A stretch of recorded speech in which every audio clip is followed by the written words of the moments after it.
মাননীয় প্রধানমন্ত্রী বলেছেন যে এটা তো রাষ্ট্রীয় একটা সমস্যা, গ্যাস তো আর নতুন করে বানানো যাবে না, যতটুকু আছে সেটুকুকেই কাজে লাগাইতে হবে।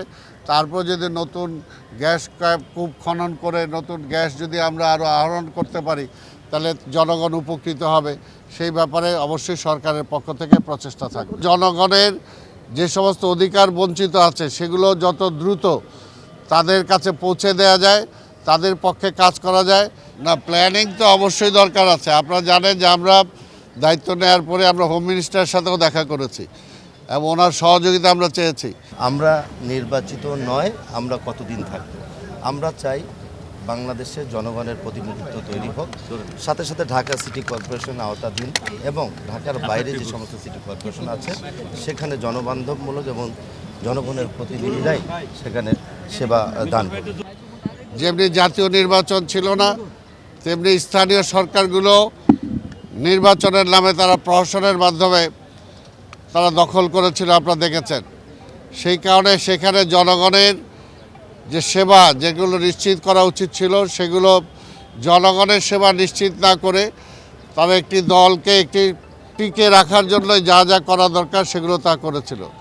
কিন্তু এই সরকার আসার পরে এখন জনগণের হারিয়ে যাওয়া যে সমস্ত অধিকার সেগুলো নিশ্চিত করার জন্যই আমরা মনে করি যে প্রথমেই আজকে এই সিটি কর্পোরেশনগুলোতে আমাদেরকে দায়িত্ব দেওয়া হয়েছে এবং আমরা চেষ্টা করব যাতে জনগণের যে ভোগান্তি এবং জনগণের যে সমস্ত দাবি দেওয়া সরকারের কান পর্যন্ত পৌঁছে নাই। আমাদের চেষ্টা হলো যে আমরা চেষ্টা করব জনগণের সাথে থেকে সেগুলো অনেকটা সমাধান করা, যেগুলো না পারবো সেগুলো সরকারের কাছে এসে তুলে ধরা এবং সরকারের সহযোগিতা নিয়ে সেই সমস্ত বিষয়গুলোকে সমাধান করা। তো এই বিষয়ে আজকে আমাদের মন্ত্রীর সাথে কথা হয়েছে, মন্ত্রীর কাছ থেকে আজকে আমরা দায়িত্ব বুঝে নিয়েছি। আর বুঝে নেওয়ার পরে আমাদের সরকার প্রধান মাননীয় প্রধানমন্ত্রীর সাথে আমাদের কথা হয়েছে এবং প্রধানমন্ত্রী আমাদেরকে বলে দিয়েছেন, কিছু নির্দেশনা দিয়েছেন। সেই নির্দেশনাগুলো হলো জনগণের যে সমস্ত অধিকার বঞ্চিত আছে সেগুলো যত দ্রুত তাদের কাছে পৌঁছে দেওয়া যায়, তাদের পক্ষে কাজ করা যায়।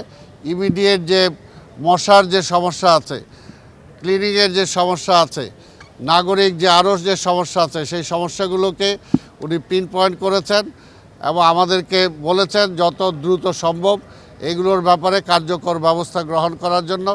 তো সেই বিষয়ে আমরা ইনশাল্লাহ আমাদের কর্পোরেশনে যে আমরা বসবো এবং বসার পরে আলাপ আলোচনার ভিত্তিতে সেগুলো অতি দ্রুত আমরা কি প্রোগ্রাম নিতে পারি এবং সেই ব্যাপারে তিনি আমাদেরকে বলেছেন যে একটি প্রোগ্রাম ওনার কাছে রিটেনলি উপস্থাপন করার জন্য, যে আমরা ইমিডিয়েটলি কি করতে চাই সেটা একটা প্রোগ্রামও তিনি জানতে চেয়েছেন। তো আমরাও সেটা উপস্থাপন করব। এই বিষয়গুলো আজকে আলোচনা হয়েছে। আমরা এগুলো প্রথমত কথা হলো যে প্রশাসনিক যারা আছে তাদের সাথে আগে আলোচনা করব। আমাদের সাথে তো জনগণের সাথে সম্পর্ক আছে, আমাদের গ্রাসরুট পর্যন্ত দল আছে।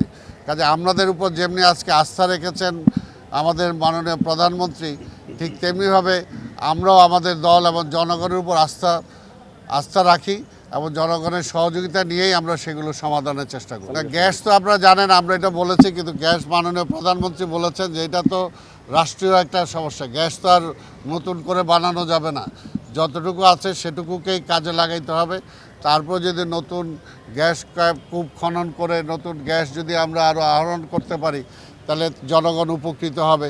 সেই ব্যাপারে অবশ্যই সরকারের পক্ষ থেকে প্রচেষ্টা থাকবে। নির্দেশনা দিয়েছেন আমরা কি করতে চাই সেটার ব্যাপারে, যাতে আমরা একটা প্ল্যান তার কাছে উপস্থাপন করি এবং ইমিডিয়েট যেটা দিয়েছে যে আবার ডেঙ্গু আসতেছে সামনে, কাজে মশার উপদ্রবটা কীভাবে কমানো যায় সেটা, আর ঢাকাটাকে ক্লিন কিভাবে করা যায়, ঢাকা সহ প্রত্যেকটা সিটিকে ক্লিন কিভাবে করা যায় সেটা, এবং বনায়নের ব্যাপারে এখন থেকে প্রস্তুতি গ্রহণ করা। না, প্ল্যানিং তো অবশ্যই দরকার আছে। আপনারা জানেন যে আমরা দায়িত্ব নেওয়ার পরে আমরা হোম মিনিস্টারের সাথেও দেখা করেছি এবং ওনার সহযোগিতা আমরা চেয়েছি। এই সমস্ত বিষয়গুলো তো শুধুমাত্র সিটি কর্পোরেশনের পক্ষে একার পক্ষে সম্ভব না, সেখানে পুলিশের সাহায্য আমাদেরকে নিতে হবে। তো সেই ব্যাপারে ওনার সাথে আমরা কথা বলেছি। এখন রমজান মাস চলছে, সামনে ঈদ, এই সময় যাতে আবার জনগণের ভোগান্তিও না হয় সেই বিষয়টা আমাদেরকে খেয়াল রাখতে হবে। কাজে সব কিছু চিন্তা ভাবনা করেই যখন সিদ্ধান্ত নেন আমরা সেটাকে কার্যকর করার জন্য চেষ্টা করব। আমরা নির্বাচিত নয়, আমরা কতদিন থাকব। আমরা চাই বাংলাদেশের জনগণের প্রতিনিধিত্ব তৈরি হোক, সাথে সাথে ঢাকা সিটি কর্পোরেশন আওতাধীন এবং ঢাকার বাইরে যে সমস্ত সিটি কর্পোরেশন আছে সেখানে জনবান্ধবমূলক এবং জনগণের প্রতিনিধিরাই সেখানে সেবা দান করবে। যতদিন পর্যন্ত নির্বাচন না হবে দল আমাদেরকে প্রশাসক হিসাবে সিটি কর্পোরেশনের জনগণের সেবা দেওয়ার জন্য আমাদেরকে ওখানে পাঠিয়েছে। আমরা চেষ্টা করব বাংলাদেশ সরকারের ভাবমূর্তি এবং মাননীয় প্রধানমন্ত্রী তিনি নগরবাসীর কাছে প্রতিশ্রুতিবদ্ধ, সেই প্রতিশ্রুতিবদ্ধকে আমরা বাস্তবায়ন করার জন্য আমরা চেষ্টা চালিয়ে যাব। যেখানে আমাদের মাননীয় প্রধানমন্ত্রী উনি চায় প্রতিটি সিটিতে একটা ক্লিন সিটি থাকুক, পরিষ্কার পরিচ্ছন্ন এবং সবুজায়ন থাকুক।